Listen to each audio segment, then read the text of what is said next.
Alright, what is going on, my beautiful dungeon delvers? Welcome to a Vaultbreaker build guide. I'm going to try to keep these short and simple and get all the characters out that I feel faithful with. So, for this playtest, the only characters I will be doing will be Lumiri and Thora, two very strong solo characters and good contenders for 1 versus 2, as well as PvE and PvP. So without further ado, we're going to start with perks, and then we're going to go into gearing and crafting, and then showcase a little bit of footage from PvP and bossing. For your perks, you're going to be always going PvP base. You're never going to use the bossing damage stuff. First of all, it's low tier. It's only 20%, and items give up to like 100% plus, so we don't care about that. We are going full PvP perks. So we have Evasive Maneuvers, arguably one of her best perks. When you take damage, even if it's an ult from another character, instead you take no damage and you will spawn a shooty flower. Your shooty flowers are the primary purpose of this class and build. So your little flowers do immense damage, and when you iframe, your flowers come with you, so they just keep attacking. So you want to actually iframe into enemies a lot of the time, or into one of your roots. For instance, your ult, you can just iframe into the root, keep them in the root. You're going to move in and out of your own ult to keep them rooted and taking damage from your flowers. This is a very, very strong class, especially when you get good with her. Your Q will spawn all the flowers that it hits. So you are duplicating the flowers. We went from 2 to 4. You can go from 5 to 9 or 10. It gets very, very strong. So perks and skills, we have Evasive Maneuvers, Chlorophyll. Every 4th ability we cast, you or a nearby ally get a giant shield. It shows down here at the bottom. We are at 0. Now we're at 1, 2, 3. Starting to stack the damage. It's already like 300 or 400 damage a tick. And 4, I now have a massive shield. That is insane. And you can put it at 3 to prep for all PvP fights, knowing you're about to get a giant shield.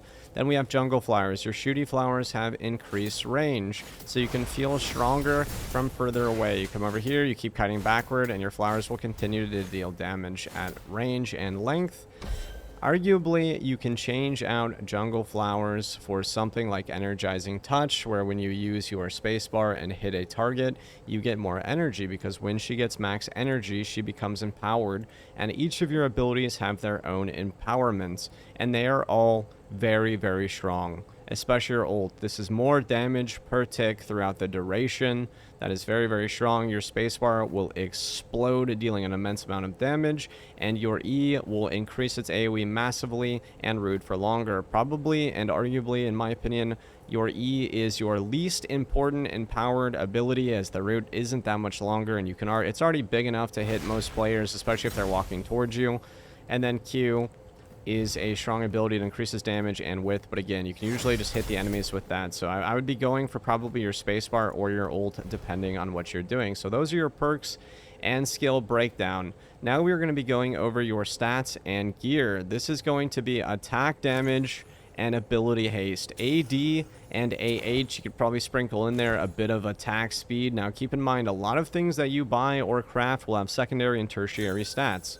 So for this character, you are looking for attack damage and ability haste primarily. Her abilities already come back very quickly, and the more AH you have, the faster they come back. That's more flowers, more iframes, more rooting, more knocking back, and more shields, and the faster they come back, the more chlorophyll you get for more shields. So as we saw, our flowers were doing, I don't know, like 40 to 60 damage right there ungeared. When you begin to get geared, your little flowers will do immense amounts of damage. Some of them are hitting for 113. That's already 600 or 700 damage per tick. Then you get your ult going on top of that, and you are hitting for 2,000 to 3,000 damage in middling gear with 1 or 2 left clicks. You always want to stick around your own abilities and skills. When you're in melee range, you're just going to fight, because these flowers are going to do immense damage. You're going to back and forth and left click. Back and forth and left click. Try to avoid them and dodge when you can, and use your roots into Piercing Overgrowth to multiply your flowers. Having 9 flowers, you basically just deleted an enemy player and or a boss. So how do we get the AD gear? How do we get the AS gear? How do we look around? You're going to be looking at Volkrin. Every time you come out of your match, he sells items, and these items have secondary and tertiary stats. For example, we're about to get a refresh right now, and this refresh is typically every 15 minutes, about the length and breadth of a match. So here, this is attack damage and armor. That's pretty good, but ours is attack damage and AH, AD and AH. That is a perfectly rolled piece. Almost always your tertiary stat will involve PvE or your fourth stat, depending. And so you want to try to max out. And like I said, AD is going to boost those flowers immensely, and AH is going to get all your abilities back quicker. So in my opinion, this Lumiri build is heavily focused on AD AH with a little bit of attack speed and or a crit sprinkled in if you can't find something else. This is ADAS. So if you want to start building perfect stats, you have to look at this. You have to look at this and then buy it. So I'll pick that up. That's health. Here's an AD ring. We'll pick that up. Currently ours has AP and health. Swap that out for AD.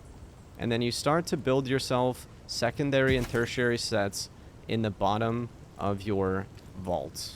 And it becomes very easy to set yourself up for success when you build your backup sets by power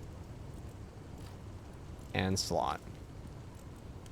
So now we will always have weapon in the bottom left, and then gloves, and then trinket, chest, and helmet. Now that was a high tier set, including the unique Shi Hao Torque armor, which is absolutely insane. Every 3 attacks while standing still, you get an extra flower. And if not moving, your basic attacks deal plus 60% damage. This is insane. Try not to lose those. And then werewolf spears are very late game, so more than likely you're going to be looking at picking up like a Far Striker. Is a really good item. And then for chest piece, I actually go with Current Bringer. It's arguable, but I play very close to mid-range, and so the Charged Blast actually typically does hit both PvP and PvE enemies, so I do like Current Bringer. But if you have a double statted Tunic of Accuracy, you're going to swap up and into that. So it's all attack damage and ability haste.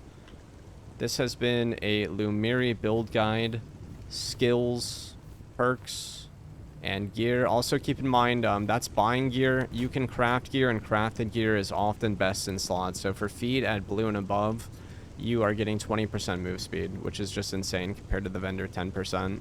You just can't see what the other stats are, so I craft this up for some sanguine leather, and that rolled, I rolled okay. Next normal attack deals 12% AD. That's alright, but I prefer just getting AD pure. That way it's affecting the flowers. This one won't affect my flowers. So you want double AD if you can, or ADAH. That's why it's a little bit risky crafting, and it takes time and effort and materials, but you are going to be utilizing the accuracy set almost across the board. So accuracy, including the Axe of Accuracy, Tunic of Accuracy, etc., etc. You're looking for accuracy for attack damage with secondary rolls of attack speed, crits, or primarily ability haste. Alright, this has been a perks, skills, and gearing up guide for Lumiri. Please comment, like, and subscribe, and I'll see ya for the next one.